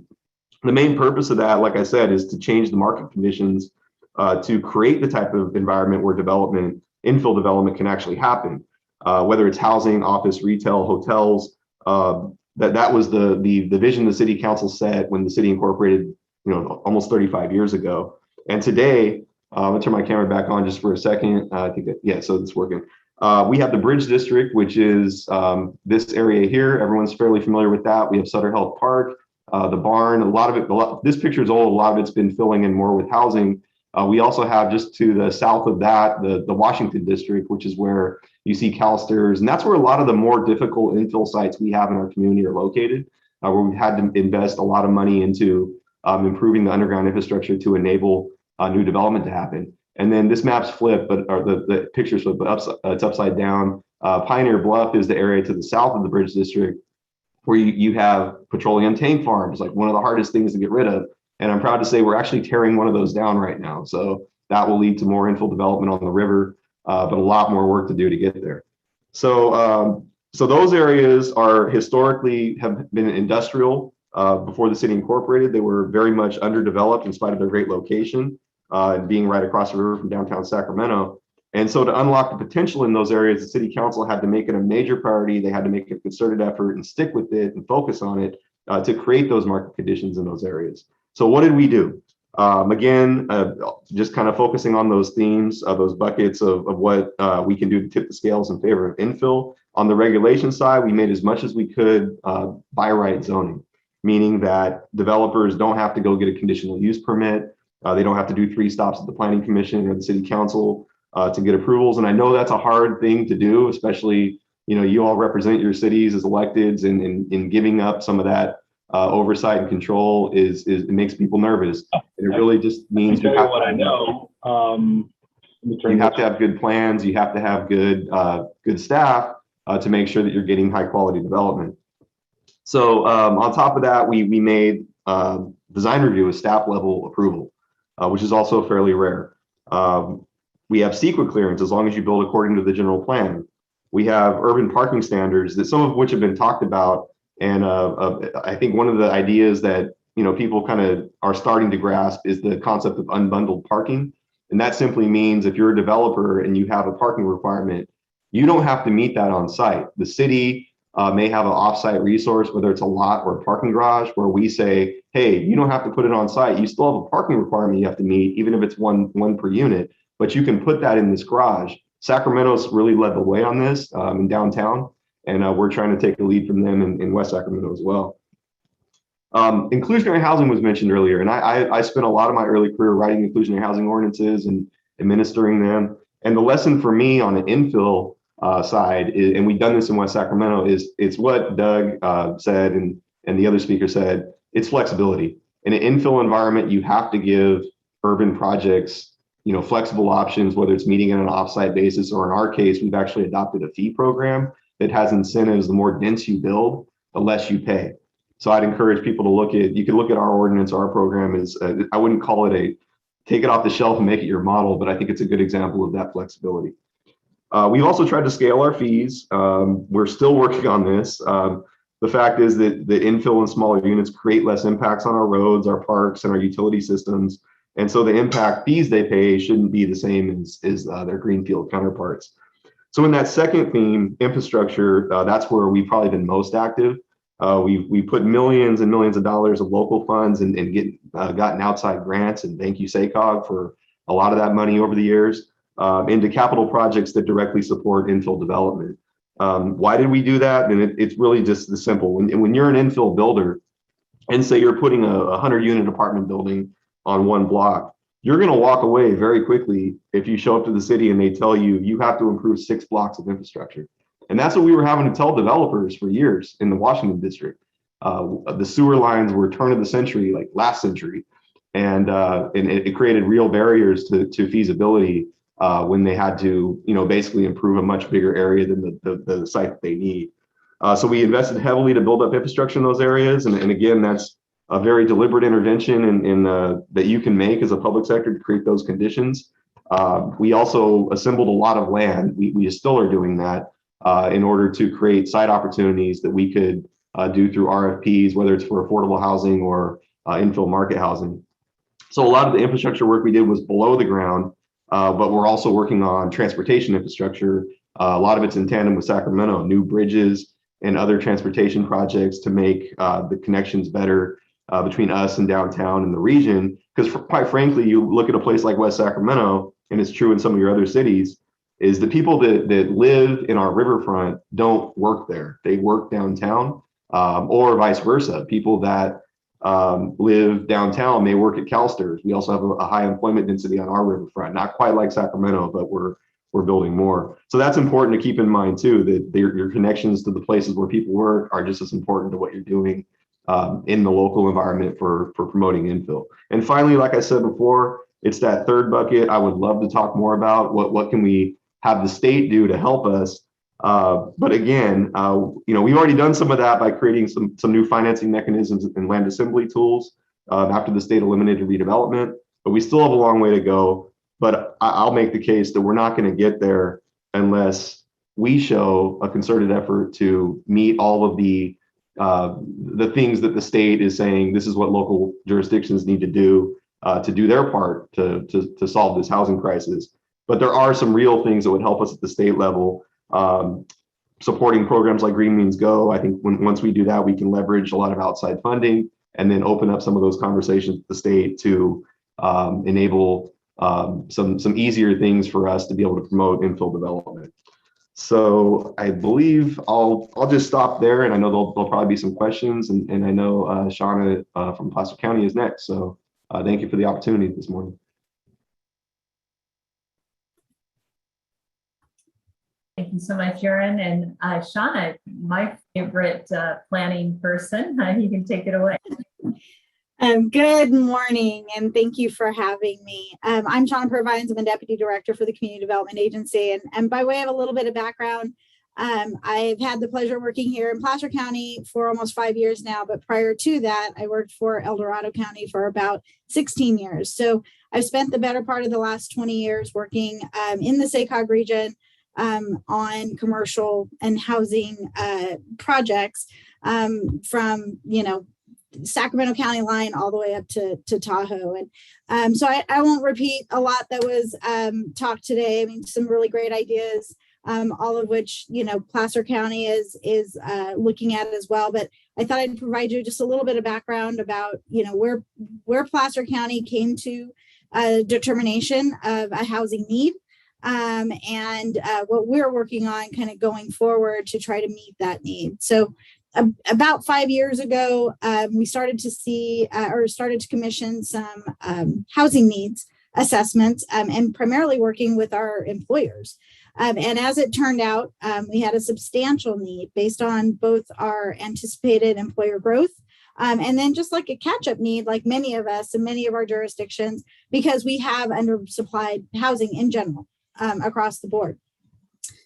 So through the leadership of the Placer County CEO's office and our board of supervisors, they commissioned, the development of what we term the Housing Strategy and Development Plan, which actually includes all of the great ideas that you've heard today, really looking at everything from whether it's code amendments or financing or corridor focusing, infill, all of that has kind of been inclusive into into the Housing Strategy and Development Plan.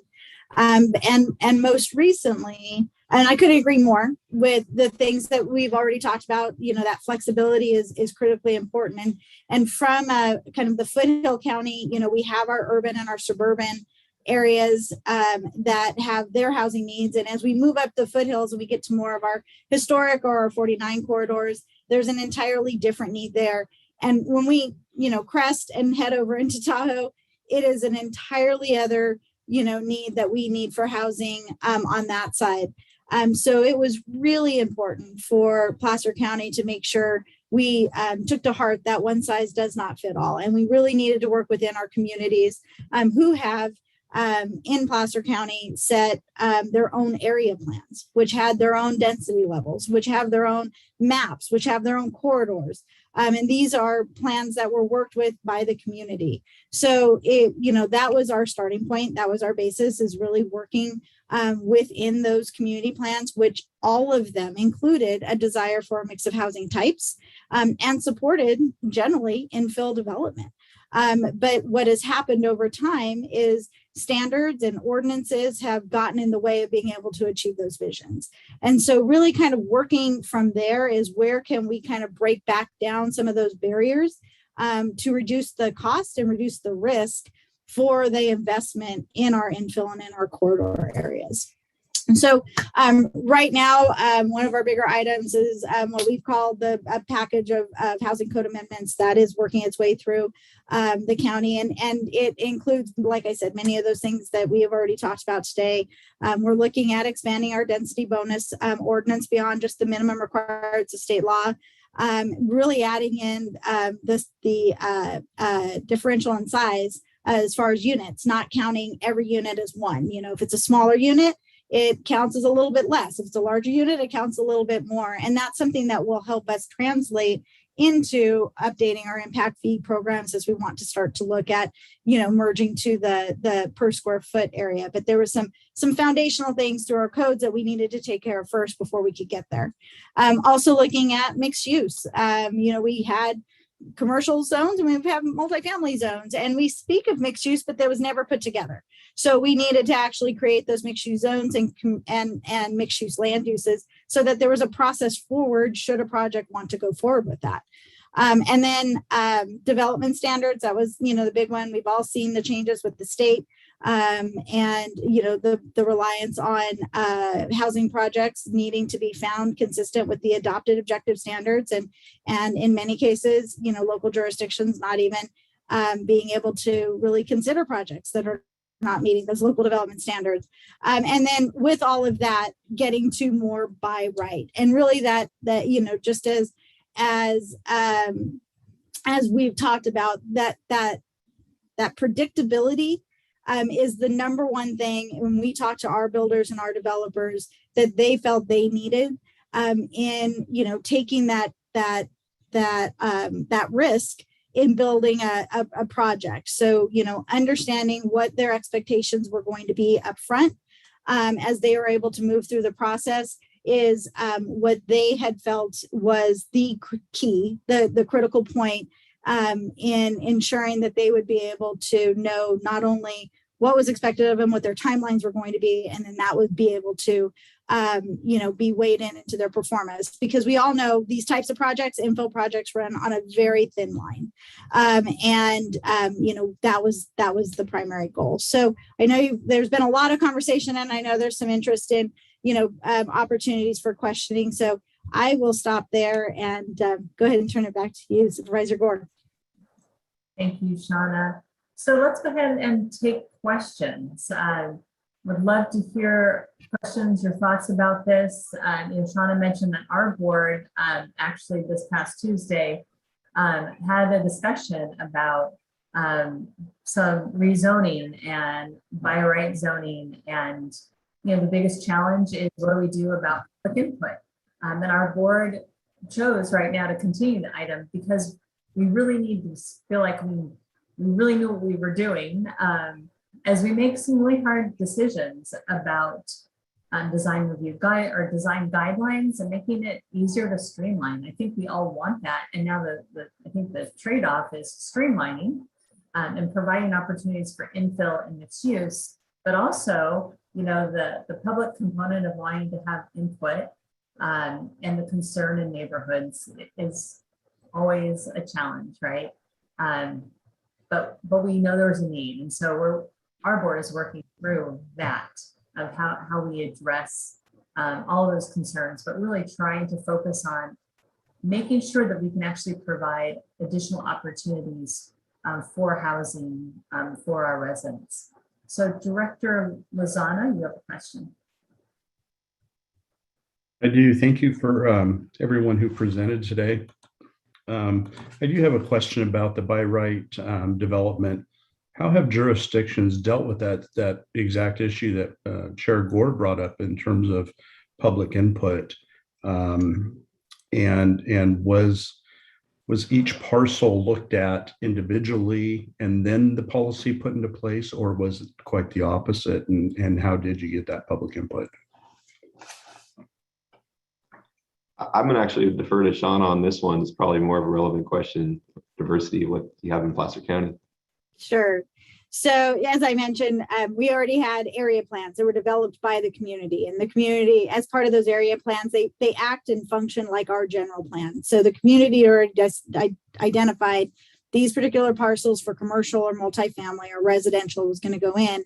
And a lot of the analysis and environmental work around that was done for each of those sites. And then to looking to the by right, what we have done is developed a set of design standards. And so the standards are really just implementing the vision that was already identified in the area plans. So as far as like CEQA goes, the densities, the requirements for water, sewer, that was all taken care of in the environmental document as part of the area plan. So now it's really to the design standards. And those are, I think what Supervisor Gore is mentioning is, that this is planning up front. This is where we set those standards up front of what a building's going to look like, how it's going to interrelate with the neighboring parcels, and ensuring that we've really got that input from a very large county and a lot of different jurisdictions as we move forward. Because once those are implemented, projects can move forward generally under a by right, under an admin or a staff level review. And so it's just ensuring that, we do have that buy-off on those standards. Director Lozano and Chair Gore, I would just say, I can't think of anything that would be more, would be a stronger signal to a developer, whether it's a market rate or affordable developer, than what was just described. I will just say that, the ability to understand that you're going to be subject to design guidelines and design review, but you're ultimately going to be able to acquire an entitlement for that site is, I think, what makes, whether it's Mercy Housing or Cressley or anybody else, have the courage to put our money in the game to go acquire land and sort of make this stuff happen. And at the end of the day, whether SB 35 is a good fit for your community or not, I think there's an option for you locally to kind of make that next step and to signal to developers where you really want us to go and what you really want us to do. And then hopefully we'll all make the intelligent decision and say like, oh, look, I understand what Galt wants. It fits or it doesn't fit. And if it does, I'm going to step in and try and make that happen, or some other developer. But that by right zoning, it's as important as anything you could possibly do. So I would greatly encourage you to do it. And I'll just say from my own experience in local government, it's not, you're going to take those slings and arrows no matter what. You might as well take them all at once for a big part of a community, as opposed to individual project by project. I mean, who needs to get kicked in the head that many times? You might as well just take it once. So I know that's not a romantic image of public service, but I think we all know what I'm talking about. So I think we get it both. We get it both ways. Yeah, it may not be romantic, but I think it's reality. So, I would imagine that you would encourage, it would be advertising, right, for developers to develop that particular project, right? So it would seem to me that the local control would be enhanced by doing it that way, potentially. I would agree. I think you're developing a playbook of really where you want development to occur in your city. And so I think that helps to inform both the public and the development community. And I think too, what Aaron was talking about, getting in front of things on infrastructure and recognizing where you have deficiencies, I think is huge. And so recognizing and looking at your CIP and developing grants and doing those kind of things, so you can try to pursue the underground and then the top side with the development playbook. I actually think it's the best way to be able to provide the public the venue to be able to talk about what are specific areas of their city going to look like. So I think it's a fantastic idea. And on the development side, it certainly gives you a surety in advance of what the community expectation is of design. Great, thank you both. Appreciate it. Director Thomas, did you have a question? If not, did you take Actually, oops. Sorry, Shauna, great to see you. Great presentation, everyone. And my question was just answered about design standards. So thank you so much. Great, thank you. Director Bullhan. I just had a comment, considering that Alton's has a small landmass, and our recent development project is in an infill area. It was a former cannery. And then as far as mixed use, our historic district has mixed use residential in back and commercial in front. But the thing is, it's supposed to conform to a historic architectural standards. And we had a person that basically flaunted those and replaced the original windows with brand new vinyl windows. I'm like, oh boy, that's a sticky situation on that currently. But as far as development projects, our current one is presently on former cannery property. That's our Village on the Delta project. And that's a comment I wanted to make as far as Ileton. So that's about it. Thank you, appreciate that. Any other questions? This is Director Stokely. Thank you, Chair Gore. I think this question probably is best suited for Shauna and Aaron. From a parking standpoint, we spend a lot of time talking about parking in my jurisdiction. And I'm curious from your agency standpoint, have you figured out the best way to limit the number of vehicles? We talked a little bit, I can't remember who was presenting, but a little bit about you doing one parking stall per unit, or maybe even below one. What mechanisms are available to us in our jurisdictions to enforce that somebody buying the unit isn't going to show up with two cars after they buy the unit? Is there zoning, deed restrictions? What tools would we have to help control that? Because that's the greatest fear that the neighbors have for these projects. We had a we had a great developer wanted to come in and do some studio apartments in our downtown business district. Would have been a wonderful project, but he had no parking. So he was trying to tell us that he was going to just make sure that the people knew that they couldn't have a car if they lived there. And I'm curious, how do you enforce that? Yeah, I can lead that one off if you don't mind. Yeah, this is the hardest part of infill housing. It's what everyone deals with, and it's exacerbated by. I'll use our city as an example. If you don't have robust transit or easily walkable neighborhoods to access amenities that reduce people's reliance on cars, things like grocery stores, contrast us with, say, Midtown. Much easier to not have a car living in a place like Midtown than on the West Sacramento riverfront. And so what we've tried to do is a few things. One, it's that unbundling of parking, and that's really hard and really expensive. You have to create parking resources.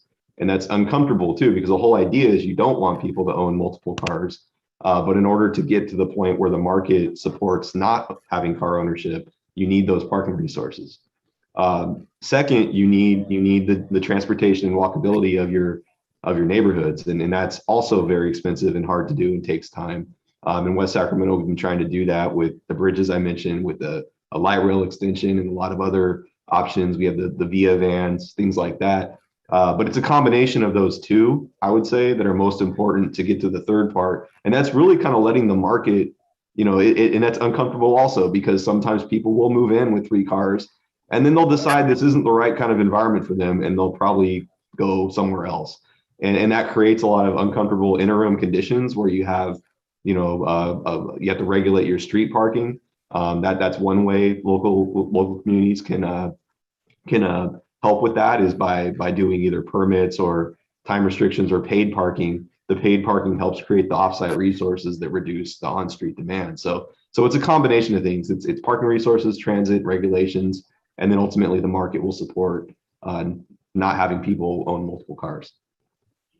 So all of those are definitely ones that we've looked at, although being just a little more suburban or rural, some of those don't quite pencil yet for us. So parking's the number one thing I talk about, and it comes up on everything for everything. And I think, to some degree, we've solved it in ways of looking at parking districts. So, we'll identify an area and then determine how much needs to be on-site parking for the project and how much can be assumed, say, in street parking or in other areas, shared parking. And we've done that up in the Tahoe area, and we've also done it, even out here in our Auburn projects, particularly up at the government center. But I think as we get into infill, I think we've all spent a lot of time, particularly in the jurisdictions I've worked in, where parking was not anticipated and most of the time prohibited on streets. And so it's just not counted, and it's not included, and yet our streets have been built wide enough to accommodate some level of parking. And to get to the more walkable side, you kind of want the parking to protect the pedestrian so they feel more comfortable walking to, the other areas. So there's just a holistic look that we're going to have to take. And I don't think it's, again, one size fits all, doesn't work anywhere. I think you're going to have to kind of look at areas and kind of figure out what that parking needs going to be there, and some level of that, I'll use parking district, parking overlay kind of situation to analyze what is needed. And that's what we've worked on so far. No one solution really has come up. Okay, so Deanna, did you have a comment you wanted to make? Yeah, I just wanted to make a quick comment to say, I think cities like Roseville and Folsom that have a robust park and trails master plan where they're facilitating alternative means of walking is huge. And so I would tell you, for the city of Rockland, we worked on a project where the city of Rockland has a robust trail master plan on the west side of town, and we built a trail system on one of our projects, and the city of Rockland did a great job conditioning subsequent developers that they had to build their section, and that's part of how you build out trail systems and alternative means, pedestrian paths of travel. So I just wanted to encourage you all to be able to talk to your staff, to be able to encourage those type of things. Look at your bike and trail master plans and conditioning projects to be able to build their particular segment. Thank you for that. And I know we've got a very robust effort at talking about trails and having access for just that purpose. Other questions? I really appreciate this conversation, especially as we have opportunities with Green Means Go, and almost all of us have infill areas, Green Means Go zones, and I think we as individuals have to think about what are some things we can do in our jurisdictions, right? I mean, there's lots of options. We've been given a lot of food for thought from the private sector and the public sector. And even if it's just one thing, right, that we move forward with, I think it's really important. So what I'd like us to do is I've got a challenge for all of us as we're considering these conversations. And I would encourage all of the board members to go back to our jurisdictions and ask our staff which of these ideas or any others they could see implementing. Whether it's relaxing parking standards, changing some zoning, even considering by right zoning. And it would be great to come back to our SACOG committees in December and just talk about what we've learned. I don't know what you guys think about this, but I think that it's so important that we can't just walk away from here and not do anything. So if you are up for that, I would love to have us think about this, go back to our staff, ask some questions, and then we can come back to our committee meetings in December and have a conversation to see if we can continue to move these efforts forward as we all need to try to address affordable housing, especially in our infill areas. So hopefully that sounds okay. And with that, I really appreciate our speakers. Thank you so much, Doug and Deanna and Aaron and Shauna, taking your time. Really very helpful to hear your perspectives, especially after my board meeting on Tuesday. And I might have to be asking a couple of you to come share your perspectives. So with that, we are going to go ahead and just wrap up the meeting with a couple of reports. I wanted to share that because of actually a conversation I had with Director Stoller, we were sitting together at an in-person meeting. We're going to have a little board get together in December, sort of an informal holiday reception so that we can actually see one another in person. We're looking at December 8th. I know it's not a perfect date for everyone, but if you can join us a little bit of that, that would be wonderful. We're still working on the details, the location, and that information will come out to you as we have it. But if you can join us, love to have you all join us and see one another in person. James, do you have a report out that you'd like to give? Yeah, sure, Chair Gore, thanks so much. Just a few things really building on the update, my executive director update that was emailed out yesterday. There's obviously a lot of buzz, and I think necessarily so, around the infrastructure bill. Congress finally did something and did it in a relatively bipartisan fashion. It's remarkable, and it's very important. So we actually have an article up on our website that just begins to break down a little bit of this infrastructure bill and what it means for the region, what it means for our localities. But we're going to be doing a deeper dive on a webinar Tuesday, November 30th from noon to 1 p.m. You should have the information in that email, please. We are trying to go as maximum capacity on that Zoom call. I know we're already up to several hundred that have registered. So very important. Obviously, we're going to be doing a lot of work with this board over the next few months to take full advantage. James, if I could interject just for a second, I'm sorry to cut in on you. I chaired the National League of Cities Transportation Policy Committee this year. So getting that IIJA passed was like a personal mission, right? There are a lot of programs in there that are going to be locally distributed, directly available to cities that haven't existed before. the National League of Cities is going to step up and prepare a lot of assistance information to help people get through that. But I assume, James, a lot of that's going to come from the MPO too. So we should be looking to the counties association, the cities association for help there, because we're going to need to compete at a local level for things that haven't been out there before.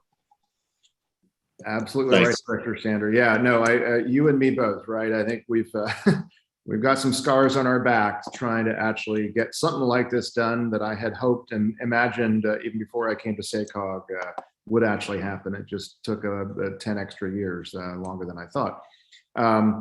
And just on that note, I can't pass up that opportunity then, since you've kind of laid that table. There is more competitive grant funding available than ever before. And it might feel even harder at a local level or regional level to be able to compete for those funds. But as we talk about things like climate and reducing carbon emissions, and we talk about clean transportation, we talk about safety, and we talk about equity and racial equity, all of those things are going to come into play. And as I've said to the board several times, we can't check any of those boxes and think we're going to be competitive. So, the work we're undertaking on equity is going to be super important. If you remember, of course, triple bottom line, the 3 E's, economic prosperity. And let me just mention the mega region for a second, which is all about uniting our Northern California mega region. 2 very exciting, fingers crossed, speaking of competing for grants. We have worked with the Bay Area, MTC, and San Joaquin COG to put a grant application into the state to look at a clean truck, zero emission freight project that unites our entire region. You heard a little bit about that theme from Evan Schmidt under CERF. We're trying to do some of that planning across a lot of our larger corridors, especially 5, 80, and 99. So that grant is in. And the other exciting mega region grant, of course, we're hoping that the infrastructure bill will help accelerate the third track project, but we're also partnering with PCTPA and our partners over in the Capital Corridor to look at rail service with a lot more money than has ever been available for passenger rail. I love the Northeast Corridor, but we are the second and third busiest corridor in the country on the Capital Corridor for passenger rail. So we're looking at partnering with PCTPA and hopefully trying to get some money to look at the feasibility of actually going back over the summit with regular rail service over Truckee into Reno. As you know, I don't have to tell you this, the Reno, Bay Area, Sacramento region to Reno corridor is huge, and that's both up 80 and of course up 50 from my friends in El Dorado County. And the last thing I just say is, as we get to your final committees of the year in December, December 2nd, we will also have our last lunch, our lunchtime session. Put on your calendars, Thursday, December 2nd. All board members are welcome. And we are going to dig into the blueprint. I know many of you know that, but there's a lot of new board members here because that really is a setup for as we get further into the next long range plan and understanding what that blueprint said, why it's important, why it's still important and relevant. And so mark your calendars, noon to 1 p.m. on Thursday, December 2nd. I hope everybody has a great week next week and gets some time off and sees family and friends. And thank you, Chair Gore. Thank you very much, James. Before we adjourn, I just want to give folks an opportunity if you have any announcements for the whole. I don't see any hands raised. But thank you all for your participation today. Have a wonderful Thanksgiving time. Enjoy some time away. And with that, we will have our next board meeting on Thursday, December 16th, and we are adjourned.